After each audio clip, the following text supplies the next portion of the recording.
quick, AT&T says HBO Max has already signed up more than 4 million customers. So it's not quite a Disney Plus sized hit. Disney Plus, if you'll remember, got 10 million customers in like 24 hours. But it's still pretty impressive for HBO Max only being a couple months old, and it's certainly not a Quibi-ish flop. Also, according to AT&T, users are spending 70% more time on HBO Max than they did on HBO Now. This despite the fact that HBO Now is on Roku and Amazon Fire TV, but HBO Max, you'll recall, is not.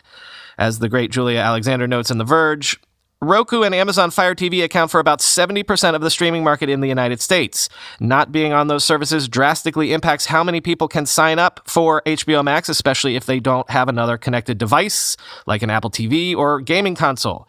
Warner Media is having ongoing negotiations with both Roku and Amazon about getting HBO Max on those devices.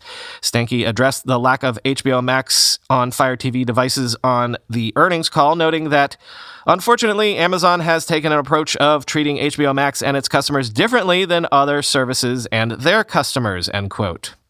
The whole debate boils down to wanting more independence. Warner Media wants HBO Max to be its own individual app, but Amazon and Roku want HBO Max as a part of their growing Channels division. Channels keeps a number of streaming services inside a bubble of sorts within the respective Roku and Amazon ecosystems. HBO and HBO Now are currently part of Amazon and Roku's Channels, so Roku and Amazon customers subscribe to the services through the Channels offering. Warner Media wants to leave Channels entirely. In doing so, HBO Max can then exist on its own. That would give Warner Media more control over the customer's app experience and, most importantly, access to important user data, end quote.